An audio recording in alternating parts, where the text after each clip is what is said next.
আসসালামু আলাইকুম। প্রতিদিনের মতো আজকেও আরেকটি রেসিপি নিয়ে চলে আসলাম। আজকে ভীষণ মজার বিফ তেহারি রান্না করে দেখাবো। ব্যস্ত জীবনে কিভাবে সময় বাঁচিয়ে রান্না করা যায় সেটাই আজকে করে দেখাবো। রান্না করার জন্য আমি প্রথমে 1.5 কেজি গরুর মাংসকে কেটে ধুয়ে পরিষ্কার করে নিয়েছি। মাংসের পিসগুলোকে একটু ছোট ছোট করে কেটে নিয়েছি। এবার চুলায় প্যান বসিয়ে কিছুটা সরিষার তেল দিয়ে দেব, সাথে কিছুটা পেঁয়াজ কুচি। এই রান্নাটায় অবশ্যই সরিষার তেল দেওয়ার চেষ্টা করবেন, এতে করে রান্নার স্বাদ গন্ধ দুটোই ভালো আসে। স্বাদ মতো লবণ।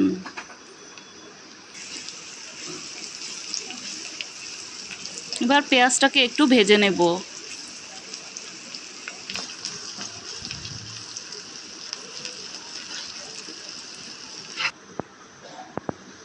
ভেজে নেওয়া হয়ে গেলে 1 টেবিল চামচ আদা বাটা, 1 টেবিল চামচ রসুন বাটা। মশলাটাকে একটু ভেজে নেব যেন কাঁচা গন্ধটা না থাকে।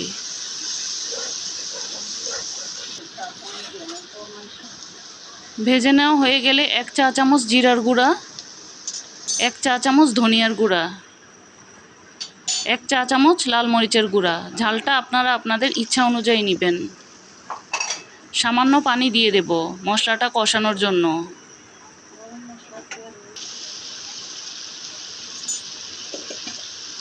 আধা চা চামচ গরম মশলার গুঁড়া,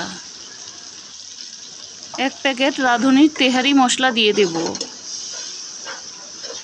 এবার মশলাটাকে একটু ভালোভাবে কষিয়ে নেব। মশলাটা কষানো হয়ে গেলে মাংসগুলোকে দিয়ে দেব। দিয়ে এবার মশলার সাথে ভালোভাবে মিশিয়ে নেব।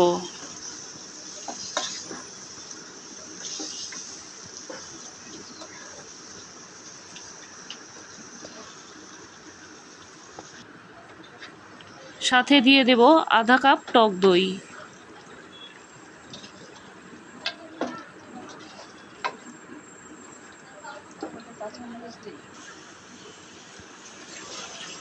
পাঁচ ছয়টি কাঁচামরিচ ফালি করে দিয়েছি।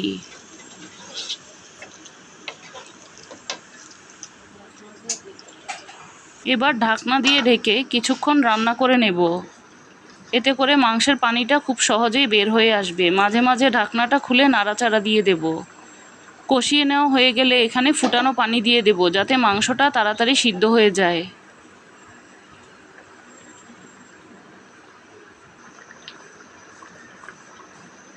এক চা চামচ কেওড়া জল। এবার ঢাকনা দিয়ে ঢেকে পানিটা না শুকানো পর্যন্ত রান্না করে নেব। পানিটা শুকিয়ে গেলে চুলাটা বন্ধ করে দেব।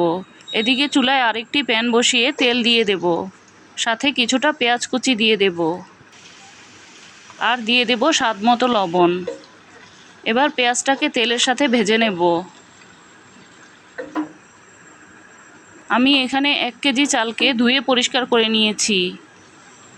এবার চালটাকে দিয়ে দেব, দিয়ে কিছুক্ষণ ভেজে নেব।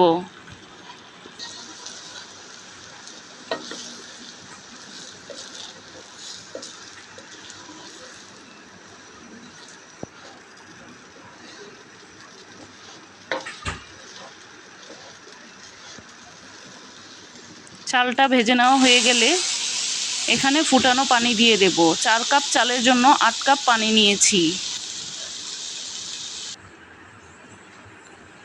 এবার রান্না করে রাখা মাংসটাকে দিয়ে দেব।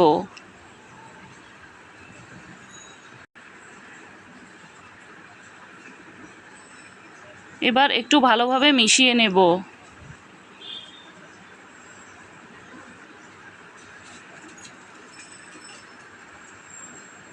কাঁচামরিচ ফালি দিয়েছি, ঝালটা আপনারা আপনাদের ইচ্ছা অনুযায়ী নেবেন। আর আরও 1 চামচ কেওড়া জল।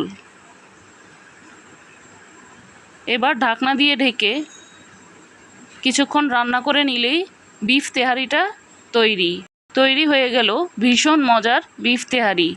চাইলে ঝটপট খুবই কম সময়ে প্যাকেট মশলায় এই বিফ তেহারিটি রান্না করে নিতে পারবেন। খেতেও কিন্তু ভীষণ ভালো লাগে। রেসিপিটি যদি ভালো লেগে থাকে একটি লাইক দিতে পারেন। প্রতিদিন এই রকম রেসিপি পেতে পেজটিকে ফলো বা সাবস্ক্রাইব দিয়ে পাশেই থাকতে পারেন।